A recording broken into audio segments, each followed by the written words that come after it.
आज हम आपसे बात करेंगे श्वास विज्ञान के बारे में। श्वास के संबंध में श्वास कैसे लेना चाहिए, कैसे उसको दीर्घ करना चाहिए और दीर्घ करने का क्या लाभ है, इस बारे में हम आपसे बात कर चुके। उसके आगे की बात आज करते हैं। इतना तो आप सभी भली भांति जान चुके हैं कि श्वास का हमारे जीवन में कितना मूल्य है। हमारा मन, हमारी वाणी और हमारा तन, ये तीनों के तीनों श्वास के ही सूत्र में बंधे हुए हैं। और इन तीनों को अगर हम अनुशासित करना चाहते हैं तो उसके लिए महापुरुष ने उपाय बताया, अपने श्वास को अनुशासित करें। श्वास जिसका अनुशासित है उसका मन अनुशासित हो जाता है, उसकी वाणी अनुशासित हो जाती है और तन भी अनुशासित हो जाता है, अर्थात उसका समग्र जीवन अनुशासित हो जाता है। तो इस बारे में बहुत बारीकी से समझने की जरूरत है। श्वास का बड़ा मूल्य है हमारे जीवन में और इस मूल्यवान संपदा को कैसे प्रयोग करना चाहिए, इस बारे में एक एक बात को स्पष्ट रूप से जानने की जरूरत है। चलिए आगे की बात करते हैं। श्वास कैसे लेना चाहिए, ये बात करने के बाद अब हम आते हैं श्वास कहाँ से लेना चाहिए। बहुत सारे लोग मुख से श्वास प्रश्वास करते हैं, बहुत सारे लोग नासिका के द्वारा श्वास ग्रहण करते हैं और प्रश्वास छोड़ते हैं। तो मैं कहना चाहूंगा आपको, नासिका के द्वारा ही श्वास प्रश्वास की क्रिया होनी चाहिए। अगर मुख से आप श्वास लेते हैं और मुख से आप श्वास छोड़ते हैं तो आप बिल्कुल गलत कर रहे हैं और इससे लाभ नहीं होगा, हानि हो जाएगी। नासिका से आप श्वास प्रश्वास करोगे तो आपका शरीर स्वस्थ होगा, मुख से श्वास ग्रहण करोगे तो बीमारियां मिलेंगी। इसलिए अगर आप चाहते हो कि आपका शरीर स्वस्थ रहे तो आपको तुरंत अपनी प्रवृत्ति को बदल देना चाहिए। श्वास प्रश्वास की क्रिया केवल और केवल नासिका से ही होनी चाहिए। मात्र अपवाद के तौर पर जब आप बहुत परिश्रम कर रहे हों, बोल रहे हों, गा रहे हों या दौड़ रहे हों, ऐसी स्थिति के अंदर केवल प्रश्वास हमारे मुख से निकलता है, तब भी हमारे को चाहिए श्वास लेने की जो क्रिया है वो मैक्सिमम नासिका के द्वारा ही हम करें। सवाल हो सकता है ऐसा क्यों, क्या लाभ है इसका?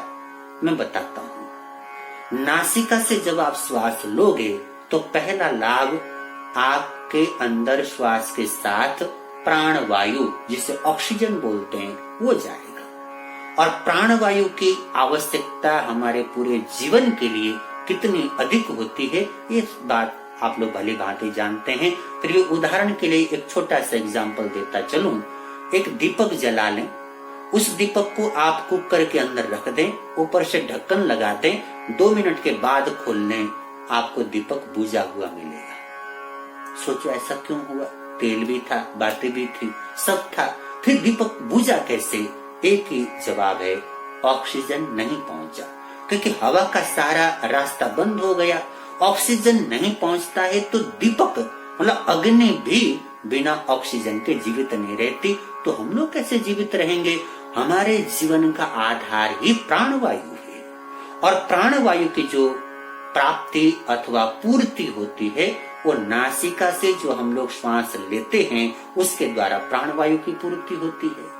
और नासिका से जब आप प्रश्वास करते हैं अर्थात श्वास छोड़ते हैं तो आपके भीतर में जितना भी विषैला तत्व है, जिसे कार्बन डाइऑक्साइड बोला जाता है, वो सारा निकल जाता है। अंदर एनर्जी भर गई और भीतर से सारा विषैला तत्व निकल गया तो आप अंदर से स्ट्रांग हो जाते हैं, आप स्वस्थ हो जाते हैं, आपका शरीर हर प्रकार की बीमारी से लड़ने में सक्षम हो जाता है। तो नासिका से श्वास लेना और नासिका से श्वास छोड़ना नितांत आवश्यक है। इसलिए मैंने इससे पूर्व के वीडियो में दीर्घ श्वास की बात कही, क्योंकि जितना लंबा श्वास आप लोगे उतना ही प्राणवायु आपके भीतर जाएगा और जितना लंबा प्रश्वास आप छोड़ोगे उतना ही कार्बन डाइऑक्साइड आपके भीतर से निकल जाएगा। तो लंबा श्वास गया कि जो ऑक्सीजन की कमी है उसकी पूर्ति हो गई और लंबा प्रश्वास हुआ कि आपके भीतर से सारा विषैला तत्व निकल गया, आप स्वस्थ हो गए, मस्त हो गए, स्ट्रांग हो गए। तो पहला ये नियम ध्यान रख लें कि जब भी श्वास ग्रहण करें तो नासिका से करें, मुख से कभी न करें।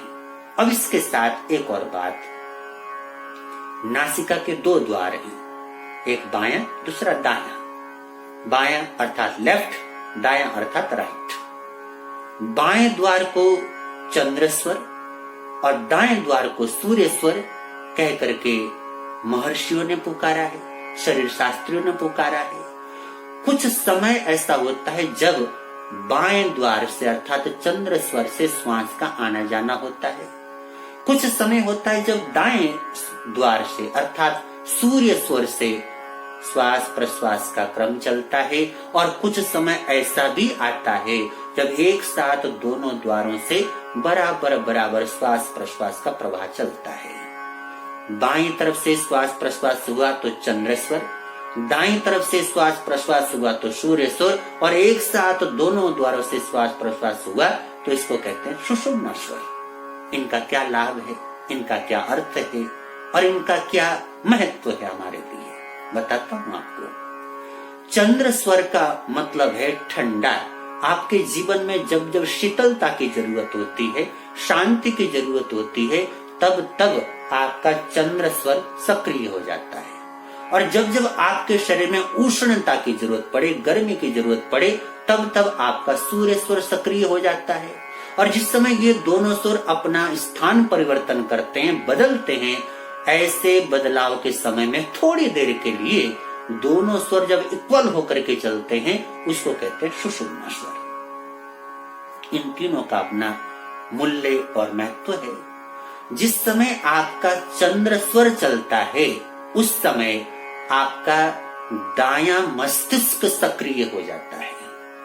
वैज्ञानिकों ने हमारे मस्तिष्क के दो भाग किए हैं, दायां अर्थात राइट और बायां अर्थात लेफ्ट। जब चंद्र स्वर चलता है तो दायां मस्तिष्क सक्रिय हो जाता है। ऐसे जब सूर्य स्वर चलता है तो हमारा बायां मस्तिष्क सक्रिय हो जाता है। और ध्यान रखें, आपके जीवन में जितने भी आक्रामक कार्य हैं, जितने भी उत्तेजनापूर्ण कार्य हैं, जिस कार्य के अंदर ज्यादा एनर्जी चाहिए, ज्यादा उत्साह चाहिए, ज्यादा मेहनत और परिश्रम चाहिए, ऐसे तमाम कार्य हमारे सूर्य स्वर से संबंधित हैं। तो जो भी आक्रामक कार्य जीवन में होते हैं, अगर उनको हम लोग सूर्य स्वर के समय में करते हैं, हमें सफलता मिलती है। ऐसे ही जो शांत चित्त से किए जाने वाले कार्य हैं, जिसमें धैर्य चाहिए, जिसमें शांति चाहिए, जिसमें एकाग्रता चाहिए, ऐसे कार्यों को करने के लिए हमेशा चंद्र स्वर का प्रयोग किया जाता है। चंद्र स्वर में अगर आप ऐसे कार्य की शुरुआत करते हैं, निश्चित आपको सफलता मिलेगी। आक्रामक कार्यों के लिए सूर्य स्वर और शांत कार्यों के लिए, धैर्यपूर्ण कार्यों के लिए चंद्र स्वर। ऐसे स्वरों का ध्यान रख के आप काम करेंगे तो आपको कार्य में 100% सफलता मिलेगी।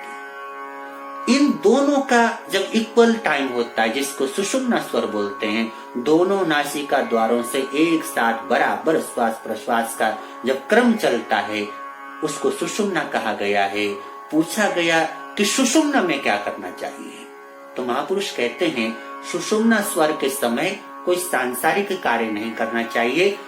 इसलिए नहीं करना चाहिए कि सुषुम्ना जो स्वर है उसको शून्य स्वर बोला गया। अर्थात अगर सुषुम्ना के समय कोई काम आप शुरू करेंगे, उसका परिणाम शून्य होगा, कुछ लाभ नहीं होगा।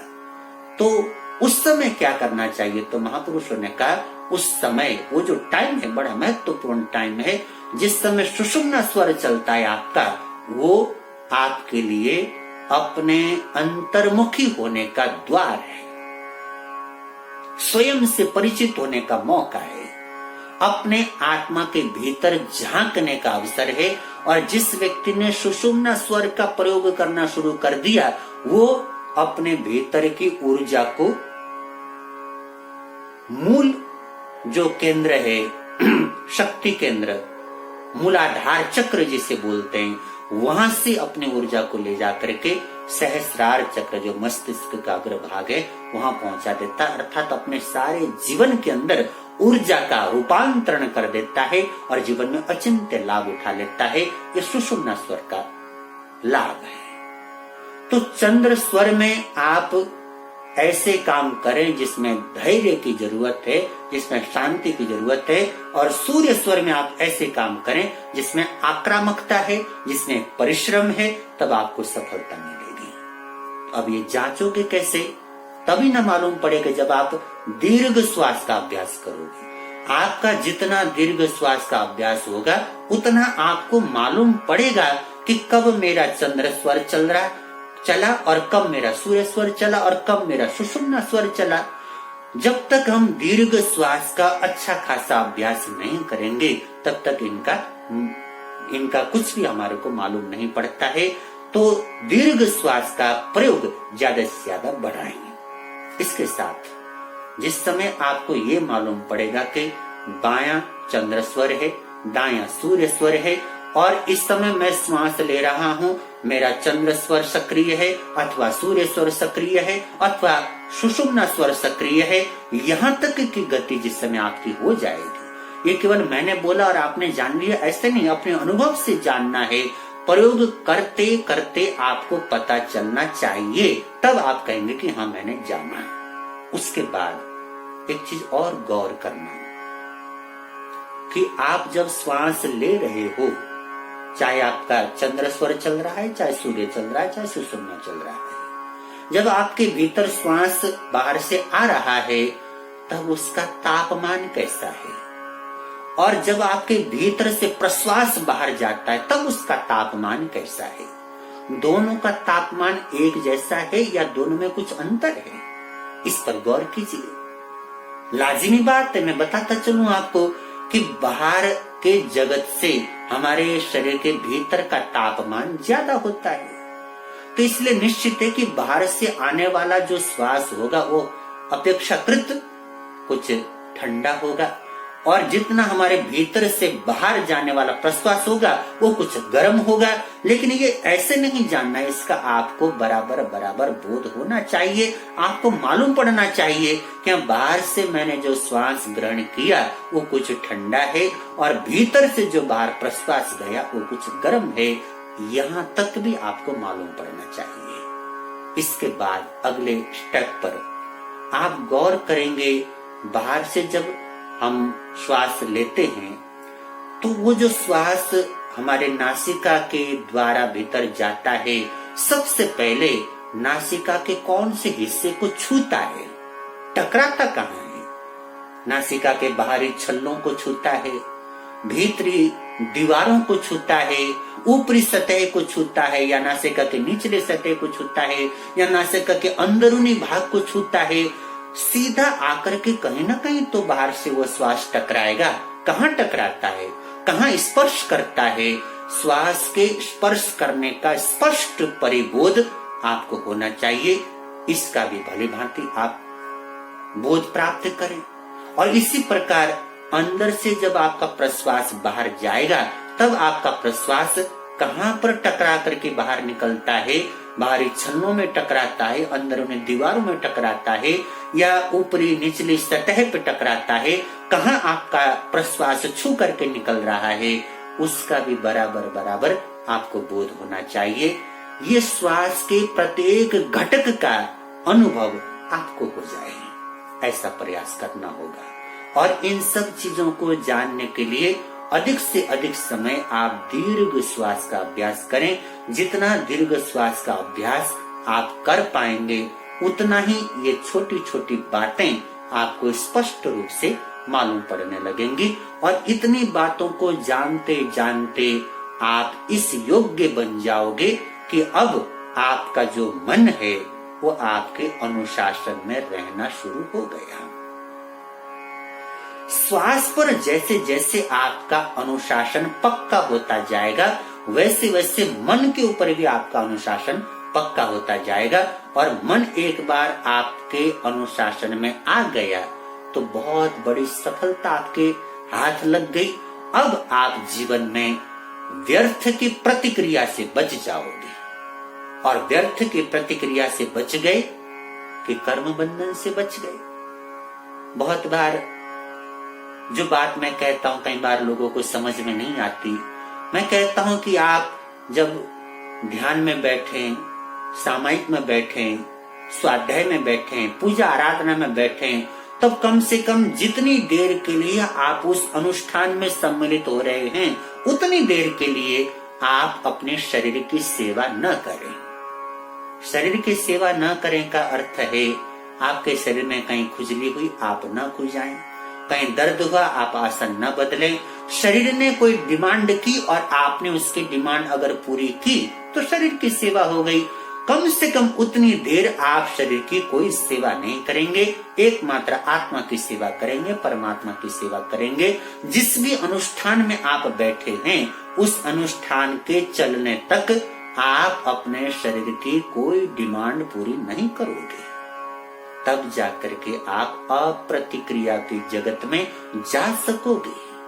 हम सब भली भांति जानते हैं, इस जीवन में हमें जो कुछ भी मिलता है वो हमारा पूर्व का किया हुआ परिणाम है, वो फल होकर के हमारे को मिलता है। तो आज अगर आपके शरीर में कहीं खुजली जागी है तो कहीं ना कहीं पूर्व का कोई कर्म होगा जो खुजली के रूप में प्रकट हो रहा है। शरीर में कहीं दर्द हो रहा है तो पूर्व का कर्म होगा तो दर्द के रूप में प्रकट हो रहा है। शरीर में आनंद आ रहा है तो कहीं पूर्व का कर्म होगा जो आनंद के रूप में प्रकट हो रहा है। किसी भी रूप में हमारे शरीर की कोई संवेदना प्रकट होती है तो हमारे पूर्व के कर्मों का ही उदय होता है। अब जब पूर्व का कर्म उदय में आया, निर्जरित हो रहा है, उस समय अगर आपने कोई प्रतिक्रिया की तो सीधी सी बात है, वो जो पुराना कर्म खत्म हो रहा था उसके खत्म होने से पहले ही आपने नया कर्म बांध लिया। और नया कर्म बांधने के बाद ये कर्म बंधन का सिलसिला चलता जाएगा, खत्म नहीं होगा। और जब तक कर्म बंधन का सिलसिला खत्म नहीं होगा, हमारी मुक्ति संभव नहीं है। इसलिए मन के ऊपर अनुशासन करने की जरूरत है। और मन के ऊपर अनुशासन करने के बाद आपको भली भांति इस बात को चयन करना है कि कहाँ मुझे प्रतिक्रिया करना है, कहाँ मुझे प्रतिक्रिया नहीं करना है। इसको भली भांति जांचने के बाद जहाँ आवश्यक है आप वहाँ प्रतिक्रिया करोगे और जहाँ अनावश्यक है वहाँ प्रतिक्रिया नहीं करोगे। हम अपने जीवन में अनावश्यक कर्मों से स्वयं को बचा लेंगे। और बंधुओं, आवश्यक कर्म इतने नहीं होते कि हमारे को बुरे परिणाम दें। जितने भी बुरे परिणाम हमारे को जीवन में भोगने पड़ते हैं वो सब अनावश्यक कर्म होते हैं। तो ऐसे अनावश्यक कर्मों से हम बच जाएंगे। और उसकी शुरुआत होती है श्वास के संयम से, श्वास के अनुशासन से, श्वास के समग्र विज्ञान से। तो इसलिए श्वास का पूरा विज्ञान, श्वास के प्रत्येक घटक को भली भांति जाने। बार बार इस वीडियो को देखें ताकि एक एक बात आपकी समझ में आ जाए और अपने जीवन में प्रयोग के तौर पर इन सब बातों का लाभ प्राप्त करें। अब उम्मीद करता हूँ आपको लाभ प्राप्त होगा, तो मुझे प्रसन्नता होगी। और ये बातें अगर आपको अच्छी लगे तो अपने मित्रों को, अपने सगे संबंधियों को, उनको भी भेजें ताकि अच्छी चीजों को हम जितना फैलाएं उतना ही लाभ होता है। इतने प्रेम से मेरे शब्दों को सुना उसके लिए कृतज्ञ हूँ। आपका दिल से धन्यवाद।